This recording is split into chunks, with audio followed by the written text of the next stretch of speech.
हर हर महादेव, देवों के देव महादेव के चरण में प्रणाम करता हूँ। दुर्गा माँ के चरण में प्रणाम करता हूँ। सरस्वती माँ के चरण में प्रणाम करता हूँ। गणेश भगवान के चरण में प्रणाम करता हूँ।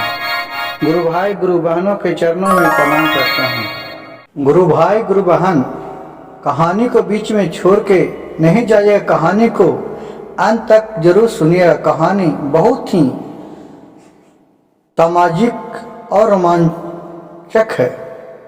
इस कहानी से आपको बहुत कुछ सीखने को मिलेगा। कृपया कहानी को ध्यान पूर्वक सुनिएगा।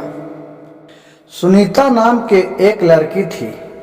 वो बहुत ही गरीब परिवार से बिलोंग करती थी, यानी गरीब परिवार में रहती थी। उसका गुजर बसर, उसके माँ बाप बहुत ही गरीब थे।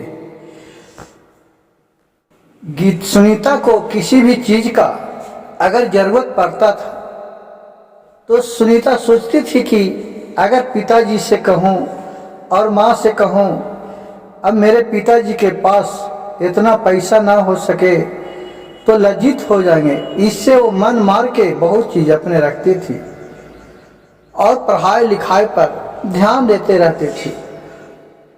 वो माँ बाप का एक ही बेटी थी, जिससे माँ बाप उसको बहुत ही दुलार प्यार से रखती थी। उनके माँ बाप शिव भगवान पर बहुत ही भरोसा करते थे। वो किसी भी चीज का कोई भी काम करने जाते थे तो शिव गुरु के, भोलेनाथ के नाम लेते थे कि हे महादेव, देवों के देव महादेव, आप ही मेरे नैया को पार लगाइएगा। उसी तरह सुनीता भी अपने माँ बाप के तरह बन गई। वो भी शिव का शिष्य बन गए और शिव चर्चा जहाँ होते थे तो जरूर जाती थी और वहाँ अच्छी अच्छी कहानी सुनने को मिलता था और ध्यान पूर्वक सुनती थी। उसी तरह कुछ दिन बीतते गया। वो सुनीता सयान हो गई। अब उनके शादी ब्याह करने लायक हो गई। उनके माता पिता अपने जैसा गरीब परिवार में ही अच्छा परिवार ढूंढकर और उसकी शादी कर दी। वो अपने मायके चली गई और हंसी खुशी से रहने लगे। कुछ दिन बीतने के बाद इनके सुनीता के माँ बाप बूढ़ा हो गए और एक दिन उनके पिता और माँ का मृत्यु हो गई। इसका खबर सुनीता को मिला। सुनीता अपने सास और ससुर से बोले कि हे माँ, हे पिताजी, मेरे पिताजी के देहांत हो गया है। मैं अपने पिताजी को दाह संस्कार करने के लिए जाना चाहते हैं। जा रही हूँ, आप लोग के आज्ञा दीजिए। उनको सास ससुर भी बहुत सुनीता को मानती थी। कहीं कि जाओ बहू, लेकिन जल्दी ही कार्यक्रम करके पूरा घर लौटना। कहीं सुनीता की ठीक है माँ, और अपने सास और ससुर जी से विदाई लेके अपने पति के साथ अपने मैके आ गए। वहां अपने पिता और माँ को देखा। मृत्यु अपना जो भी लोकाचारी होता है उस तरह से अपना ले गया और दाह संस्कार किए और कार्य क्रिया पूरा किए। ये सब देखकर उस गांव वाले लोग इसको बहुत ही नाम लेने लगे कि देखो, बेटी है तो सुनीता जैसा रहे कि एक बेटा से कम फर्ज नहीं निभाई। बेटा को किसी तरह का औग नहीं आने दिया। बेटी हो तो ऐसा हो, ऐसा संस्कारी हो। उसका बहुत ही गांव मोहल्ले टोला टाटी में चर्चा होने लगी। जब तक ये गरीब परिवार से भी बिलोंग करती थी, लेकिन किसी चीज के लिए अपने माँ बाप को कष्ट नहीं पहुंचाई, नहीं अपने जीवन में मुंह लगाकर बोली कि हमको ये चीज लेना है तो हमको नहीं हुआ। आजकल के तो लेकिन है, बच्चे लोग हैं कि माँ बाप से दुख को नहीं समझते हैं और खुद ही मुंह लगा देते हैं कि हमको ये चीज नहीं मिला तो ये चीज नहीं मिला। लेकिन वो अच्छा स्वभाव के थी, जो जैसा कार्य करता है वैसा उस लोगों के मुंह से वैसा ही उसको दुआ मिलता है। और फिर अपने ससुराल चली गई। कुछ दिन बीतने के बाद इन लोग को अच्छा तरी रहन सहन देखकर उस गांव में 2-4 गो ऐसा आदमी था, औरत लोग थी कि जो इसको अच्छा तरी रहने पर उन लोग के बहुत लग रहा था कि कैसे इन लोग अच्छा तरी बढ़ रहा है। जिसे गुरु भाई गुरु बहन, आज हम लोग के समाज में देखिए, हर गांव में हर शहर में देखिए कि जो अगर अच्छा प्रगति कर रहा है उसको आगे कुछ लोग तो अच्छा सोचते हैं, उसका सोच अच्छा होता है, कहीं अच्छा कर रहा है तो हम लोग के भी नाम हो। लेकिन उसी में से कुछ लोग ऐसा भी होते हैं, उसको देखकर क्रोध से अंदर अंदर जल ही मरते हैं कि उसको नीचे में खींच लो ताकि वो हमसे आगे नहीं बढ़ सके। उसी विचार के उसी को गांव में कुछ लोग थे। एक दिन इसके गीता के सुनीता के साथ से आके टोला मोहल्ला के 1-2 बहू थी जो बहुत इधर उधर कूटनीति करते रहती थी। किसी को किसी से लड़वाना उनका काज बन गया था, और जब आपस में लड़ती थी तो उसको बहुत ही खुशी मिलता था देख के। इसी तरह इसके गांव में घर में वो भी सोचा कि इन दोनों में सास बहू में बहुत मिलाप रहता है, क्यों नहीं इन दोनों को लड़वाया जाए। आके बोलती है इसका सास से, गीता के सास से, कि आई जी आपको तो बहू वहां गई दाह संस्कार के आ गई करके, ऐसा न कि जिस तरह वो अपना बाप माँ को खा गया कल तुम लोग को भी खा जाए। इस सब से तुम कैसे दूर रहो। ये तो लगता है कुलच्छनी है कि तुमको घर में आया है, जब से ज्यादा कोई तरक्की नहीं मिल रहा है। देखो वो अपना माँ बाप के दोनों के खा चुका, उसको आज तक भाई नहीं खो गया। बहुत तरह से उसको सास के समझाई उन लोग। उसका बहकावा में आके उसको सास सोचने लगी कि हाँ ये तो ठीक कह रही है, लेकिन अब इसका उपाय क्या करूं। तो गुरु भाई गुरु बहन सोचिए, कहावत कोई भी गलत नहीं है कि विनाश काले विपरीत बुद्धि। जिसका विनाश काल आता है तो उसका बुद्धि भी भ्रष्ट हो जाता है, उसको सत्य के मार्ग भटक जाता है और पाप के मार्ग अपना लेता है। उसको सास सोचा कि ठीक ही ये दोनों कह रही है, हो सकता है कि कल क्यों ना हम लोग के भी जमानिए में मर जाना पड़े, इसलिए इसको कुछ गुंजाइश करो, इसको घर से बाहर कर दे। एक दिन सुनीता के सास ने अपने बहू से बोली कि बहू हमने तुमको क्या कष्ट दिए कि तुमने अपने माता पिता को चिवा गया।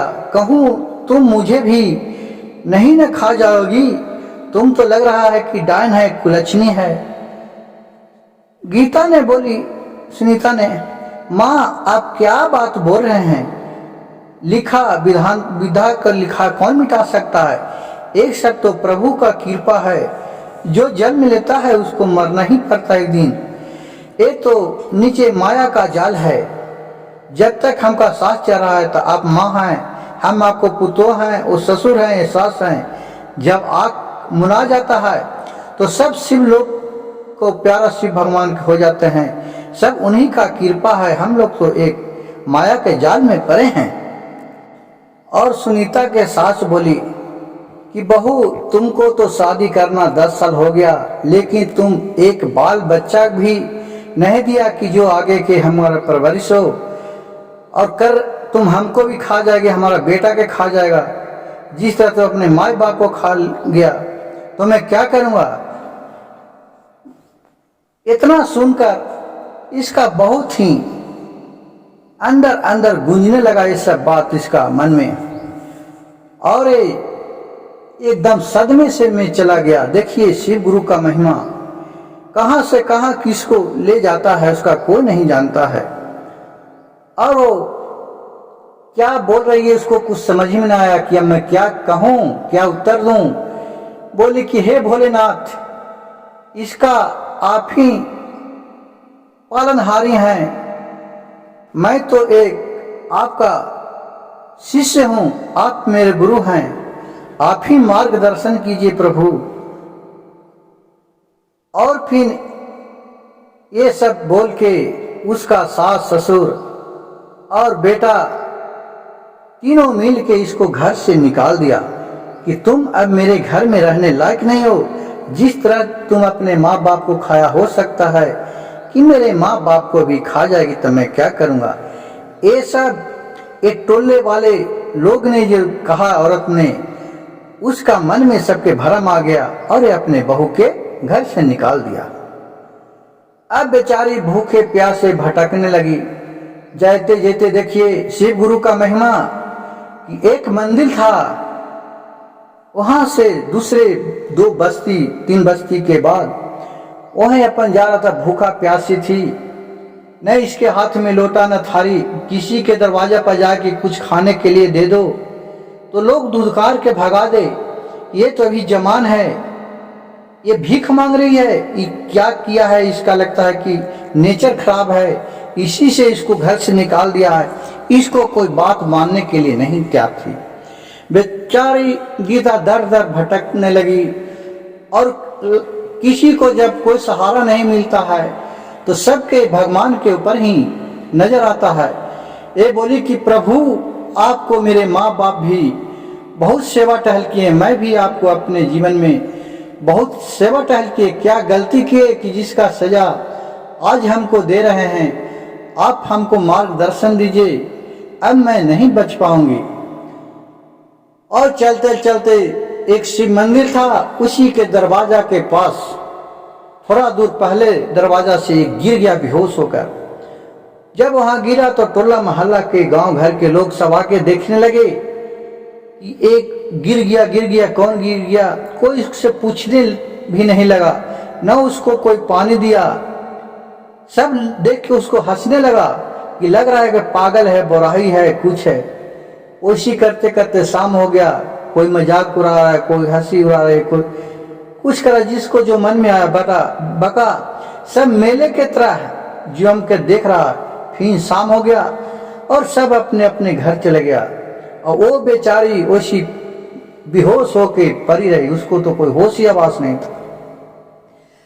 जब 11-12 रात बजा है 12, तो शिव मंदिर से एक प्रकाश उत्पन्न हुआ।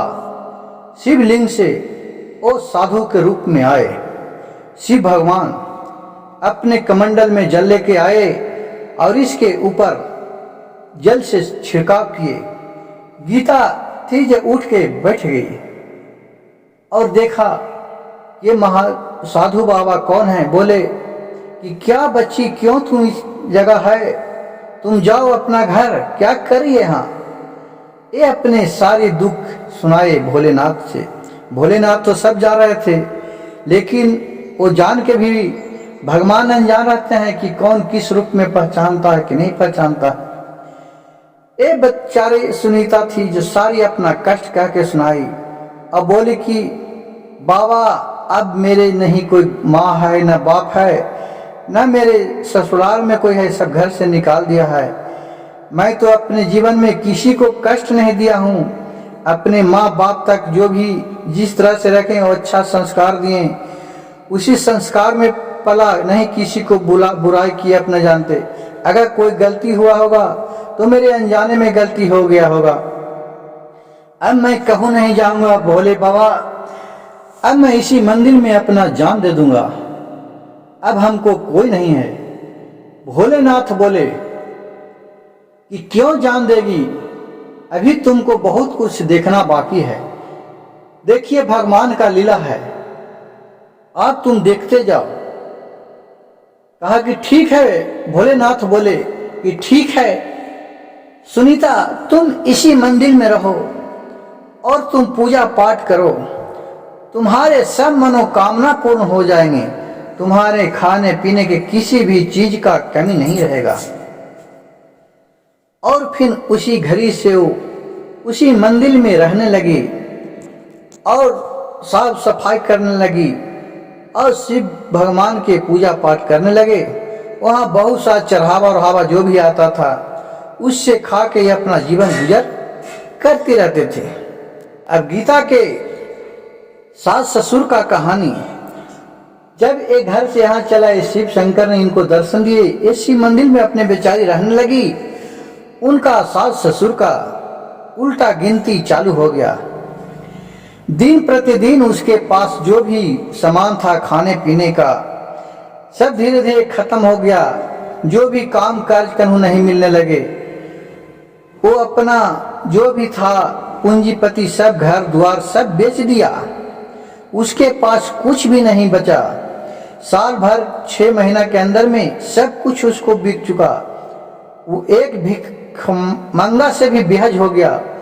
अब उसके पास एक लोटा थारी भी नहीं बचा कि जिससे जाके वो भीख भी मांग सके। वो गल गली घर घर भटकते चले काम के लिए कि कोई काम दीजिए, कम से कम खाने के लिए पेट में दीजिएगा। लेकिन उसको कोई नहीं काम करने के लिए रखे, नहीं कोई खाने पीने को उसको दे। एकदम बेचारी भूख से तड़पने लगा। इधर उधर तड़पते तड़पते वो एक समय ऐसा आया कि फिर इसी के पास घूमते घूमते देख रहा है, एकदम पागल की तरह हो गई, भूखा प्यासा। नहीं उसको कहूँ अन्न मिले न पानी मिले। सास ससुर और उसका जो हस्बैंड थे सुनीता का, उसका भी, तीनों के इसी मंदिर में घूमते घूमते आए। सोची कि कम से कम पानी तो पी लें, अपना भूख प्यास तो मिटा लें। उसके सास ने बोला कि कोई है मंदिर में, थोड़ा 1 लोटा पानी पियाएंगे हमको। उधर से सुनीता निकल के आई 1 लोटा पानी लेकर और उसको दिया पीने के लिए। वो भी इस हालत में था कि सुनीता उसको नहीं पहचान पाई, ये मेरे सास है। लेकिन सास ने सुनीता को पहचान लिया। बोले कि बेटी बहू तुम यहाँ है, मैं तुमको बहुत कष्ट दिया। और उसको पैर में लपटा गई, कही कि मैं बहुत भारी गलती की, मैं टोला मोहल्ला के औरत लोग के बहकावा में आकर तुमको आज घर से निकाल दिया, तुमको बहुत भला बुरा कहा। बहू मेरे पास अब कुछ नहीं है रहने के लिए, खाने पीने के लिए। मैं एक भिखमंगा से भी बेहज हो गया हूँ। हमारे इतना बात सुनकर जो गीता थी जो अपने सास के गले से लपट गई और फिर उसको नहाया धुलाया और फिर खाना पीना अच्छा तरह खिलाया। अपने सास और अपने पति के बारे में पूछा। 2 दिन के बाद उसको पति और उसको ससुर भी उसी मंदिर के दरवाजे पर घूमते घूमते आए और फिर दोनों के भी अपने इज्जत प्रतिष्ठा से उनको खाना खिलाए, नहाए धुलाए। और उन दोनों भी इसका पैर में लपटा गए, बहू के पैर में ससुर लपटा गए, पति अपने पत्नी के पैर में लपटा गए कि मैं बहुत भारी गलती किया, अब हमको तुम क्षमा कर दो। इस तो सुनीता बोली कि हम क्षमा करने वाले कौन होते हैं? क्षमा मांगना है तो महादेव के चरण में जाके क्षमा मांगिए। सब उन्हीं का कृपा से होता है, उन्हीं का इशारा पर सब कुछ होता है। जाके सब तीनों पूजा ये गीता करने लगी और सब सर पटक के रोने लगे और माफी मांगने लगी कि हे भोलेनाथ, हमने बहुत घोर पाप किया है। अपने कंचन जैसी बहू को, सुंदर जैसी बहू को मैं कलंक लगाया जो कि क्षमा करने लायक नहीं है। प्रभु आप हमको प्राण ले लीजिए मेरी, लेकिन मेरे बहू को कष्ट न हो, मैं बहुत शर्मिंदा हूं। ये सब बात सुनकर और एक सुनीता भी बहुत आराधना करने लगी भोलेनाथ से। भोलेनाथ खुश होकर एक फूल उसके ऊपर गिराए। उसका इशारा समझ गई सुनीता कि भोलेनाथ सबको माफ कर दिए और फिर वहां से धीरे धीरे उनका सब संपत्ति वापस मिल गया और चारों खुशी खुशी रहने लगे और दिन दोगुना रात चौगुना उसको भ्रांति होने लगा और उसका सुनीता को कोख में एक सुंदर सा बालक पैदा लिया, जिसे सुनकर बहुत लोग खुशी रहे। गुरु भाई गुरु बहन, जो जैसा तब करता है वैसा उसी को पाना होता है। इस कहानी से हमें अच्छी शिक्षा मिलता है कि दूसरे को बहकावा में आकर कोई गलत काम न कर बैठे कि जो अपने परिवार में कष्ट हो। किसी बात बोलने के पहले एक बार अपने मन में समझ लेना चाहिए कि मैं क्या बोल रहा हूं। अगर मेरा वीडियो अच्छा लगे तो मेरे चैनल को सब्सक्राइब कीजिए, लाइक कीजिए और शेयर कीजिए, ताकि ऐसे ऐसे अच्छी कहानी और सामाजिक कहानी आप लोग के पास सुनाता रहूं। हर हर महादेव, घर घर महादेव।